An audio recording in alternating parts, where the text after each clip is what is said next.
Selamat pagi, Assalamualaikum warahmatullahi wabarakatuh. Bertemu lagi di acara podcast Balai Diklat Basarnas Indonesia. Selamat pagi untuk kawan SAR Indonesia. Di pagi hari ini kita akan melanjut untuk episode sharing-sharing seputar informasi dan edukasi Balai Diklat SDM Basarnas. Untuk sesi kali ini, saya Rahman Muklis akan menjadi host dalam sharing-sharing dengan teman-teman semua kawan SAR Indonesia. Untuk itu, saya mau dengar dulu semangatnya untuk semangat pagi. Ya, sekali lagi semangat pagi. Pagi. Salam sehat selalu buat kawan SAR di seluruh Indonesia. Pagi hari ini saya juga ditemani oleh teman-teman saya dari SAR, dari Basarnas dan juga dari Potensi SAR. Langsung saja saya akan memperkenalkan. Yang pertama adalah Mas Rizky. Selamat pagi Mas Rizky. Mas Rahman. Ya, Mas Rizky ini dari Basarnas ya? Basarnas. Dari Basarnas sebagai Koordinator Unit Siaga SAR Bekasi. Kemudian juga ada di sebelah saya ada Mas Loreng. Selamat pagi Mas Loreng. Luar biasa. Mas Loreng ini relawan Karang Taruna Kecamatan Citerep, Bogor. Terima kasih sudah hadir di acara kami untuk kita menginformasikan dan mengedukasi kawan SAR seluruh Indonesia.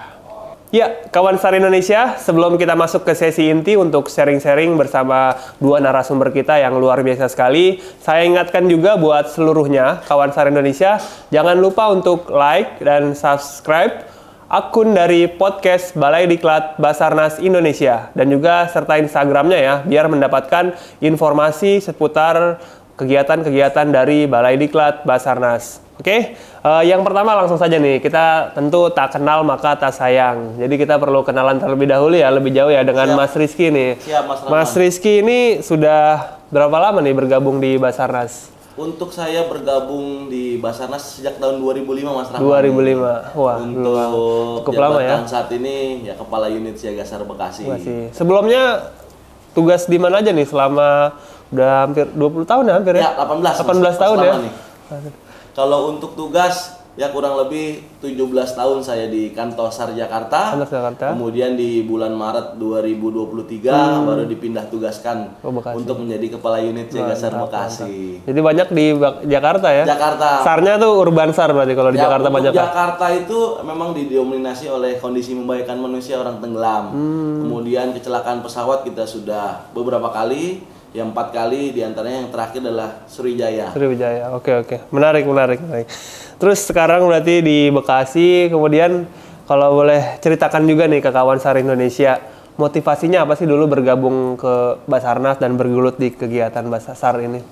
Kalau untuk motivasi, mungkin kita hubungkan kalau di lembaga-lembaga pemerintah khususnya ya, yang kalau kita bahasa di kita itu kerja sambil ibadah Mas. Kerja sambil ibadah. Kerja sambil mencari amal ibadah, ya di mana nantinya kita yang punya niatan untuk di hari kemudian juga kita akan mendapatkan surganya nih Mas. Amin. Wah, berkah tuh teman-teman kawan SAR Indonesia. Kita kerja sambil ibadah ya, karena niat baiknya untuk menolong orang, menyelamatkan nyawa manusia dan juga makhluk hidup lain. Betul, Mas. Mantap. Kemudian kita kenalan dulu nih dengan teman kita di sebelah nih, Mas Loreng. Ya. Mas Loreng ini dari relawan Karang Taruna Kecamatan Citerep ya, Kabupaten Bogor.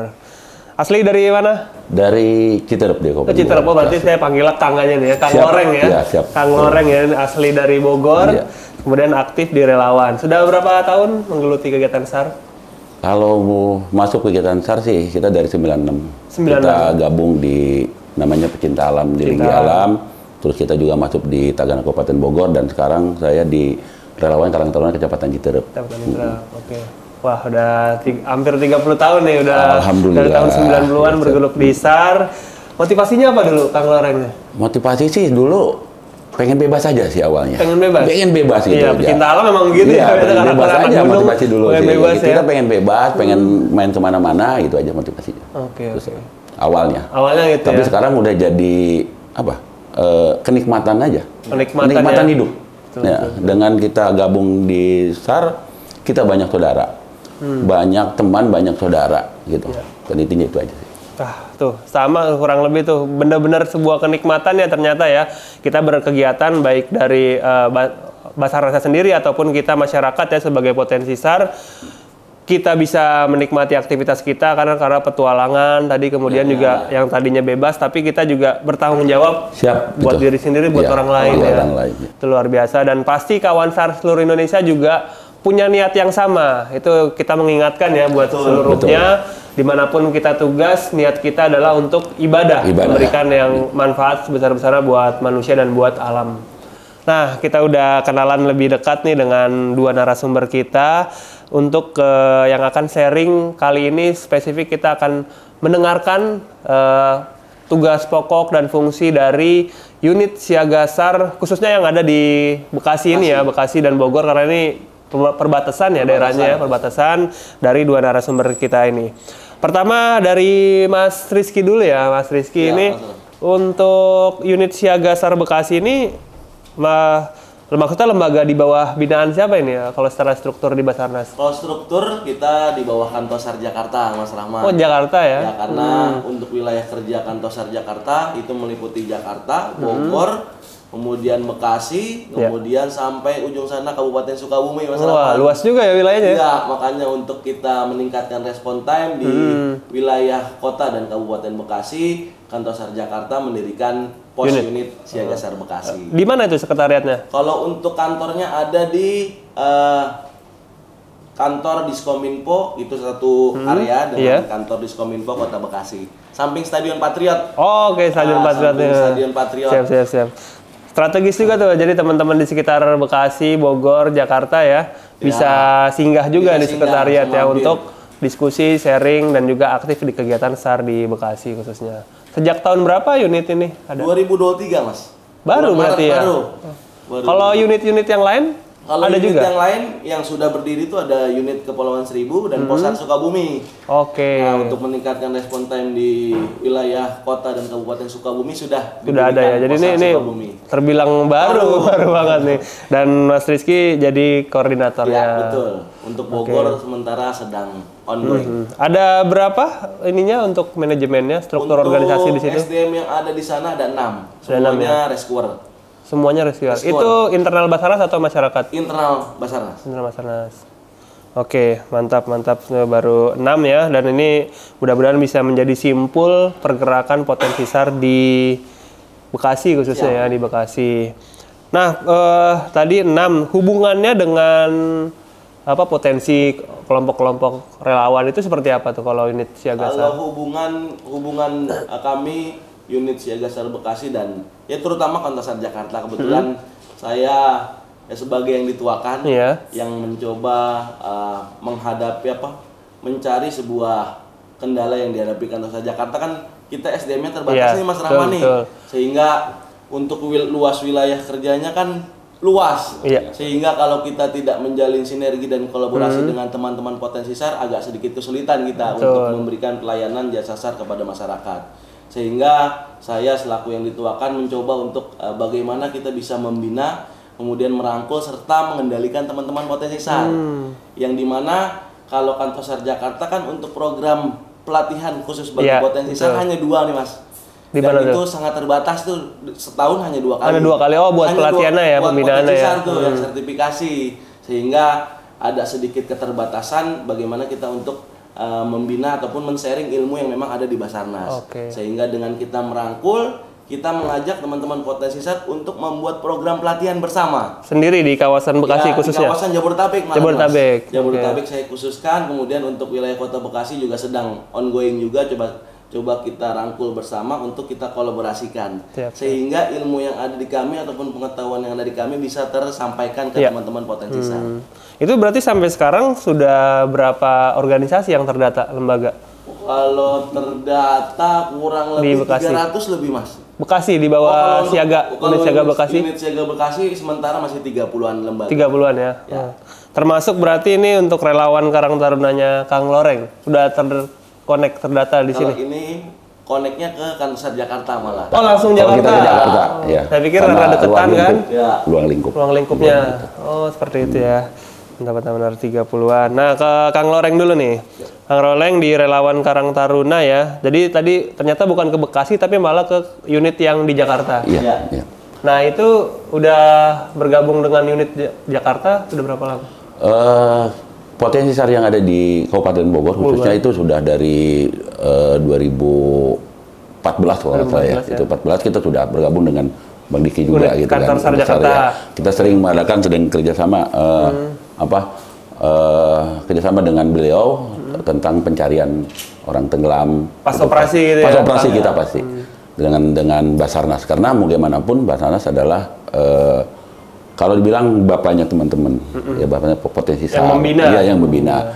Kebijakan-kebijakannya ada di Basarnas. Kita ngikutin aturan-aturan yang ada. Siap. Relawan Karang Taruna ini sudah berapa tahun berdiri? Alhamdulillah kalau Relawan Karang Taruna Jakarta Citerep ini udah hampir 5 tahun. 5 tahun. Jadi ini sekupnya hanya kecamatan. Sekup kecamatan, di kecamatan saya itu ada 12 desa, 2 kelurahan. Jadi gabungan dari teman-teman di kecamatan, cuman tetap kita adanya di dinas sosial di Tagana.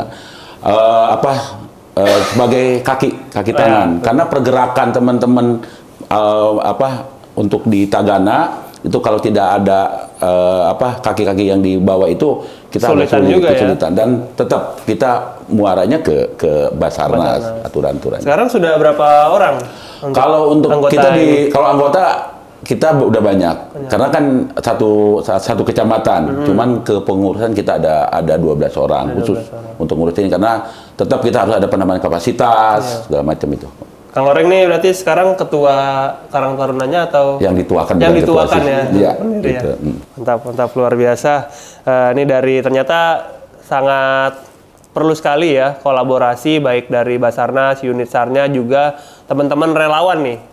Simpul-simpul relawan baik berdasarkan kabupaten kota ataupun per kecamatan malah tadi udah ada ya. Iya. Per kecamatan coba sekupnya kita sekabupaten. Sekabupaten itu ya. Dan setiap kecamatan punya berarti. Ketika ada penanganan SAR, itunya ada Basarnas pasti insya Allah teman-teman kalau memang ini pasti kita akan turun. Mantap. Tempat komandonya ada di Basarnas. Komando tetap ada di Basarnas ya, satu komando ya kalau SAR Indonesia.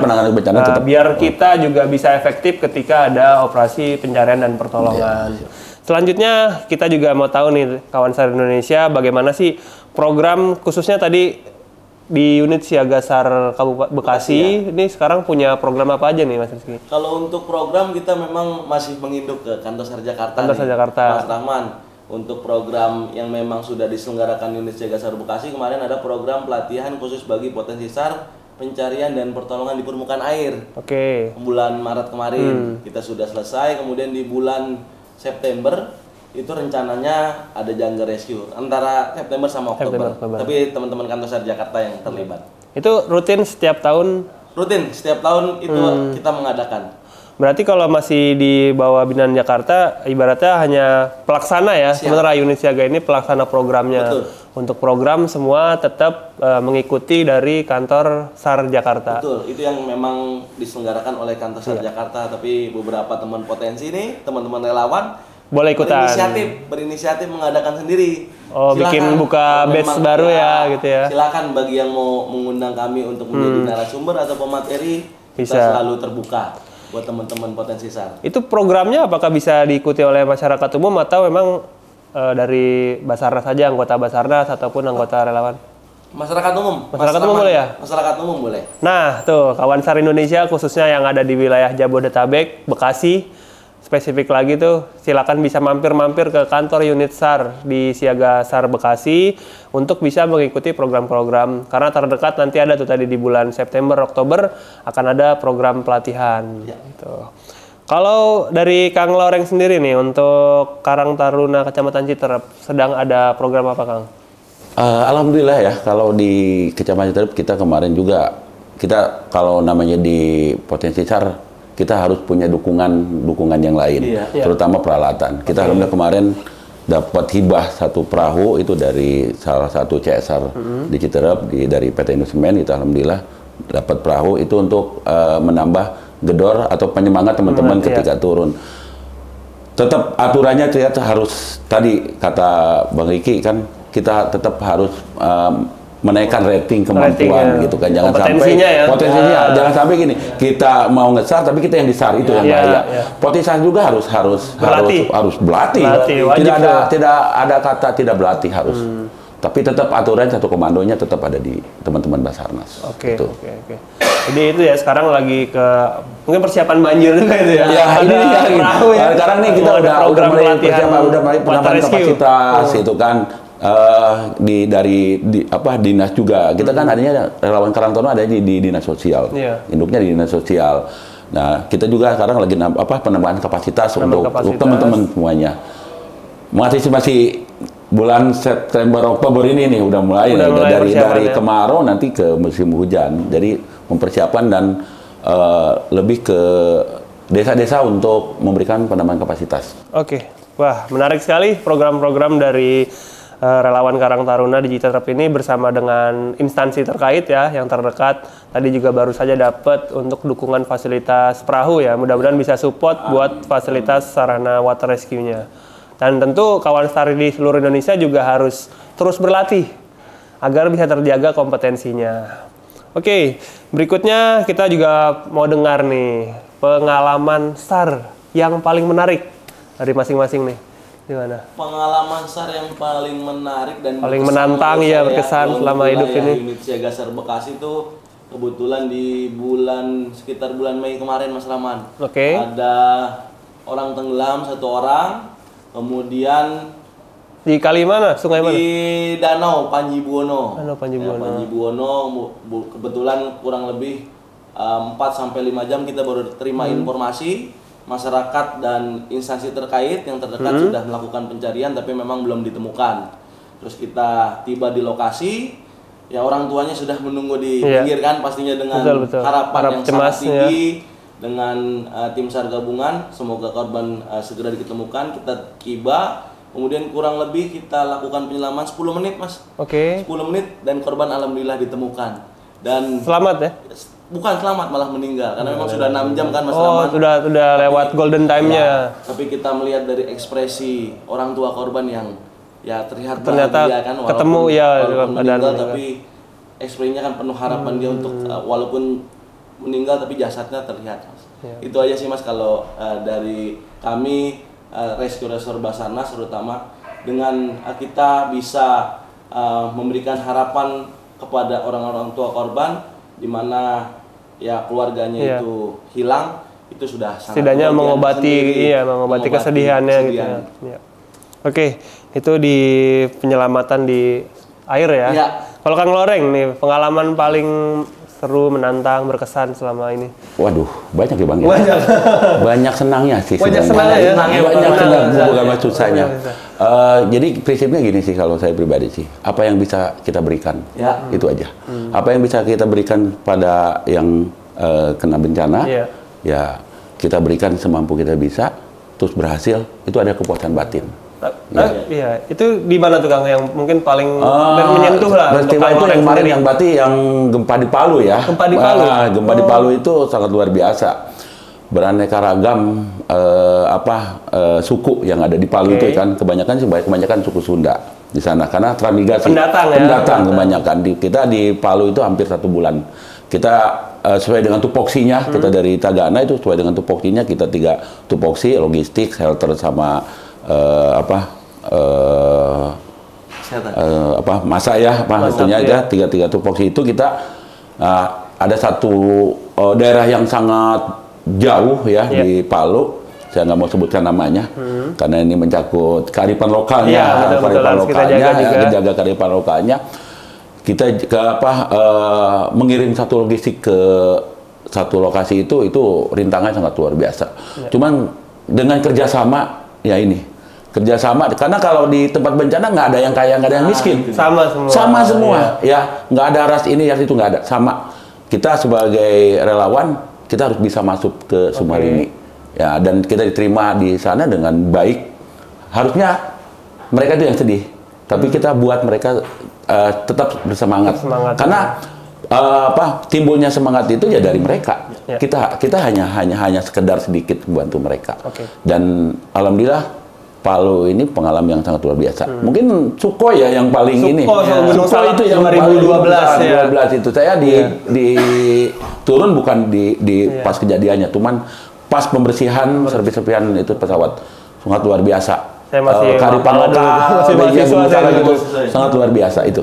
Jadi saya bisa menang. Jadi apa yang kita bisa perbuat sama teman-teman sama penyintas ketika diterima itu yang kekuatan batin. Kita kan kalau Bang Diki kan pegawai negeri, iya. Kalau kita kan relawan. Jadi gaji kita cuma 1 juta Bang. Sabar, jujur, dan tawakal. Amin. Rezeki pasti ada ya Bang ya. Amin. Rezeki pasti ada. Ya, insya Allah.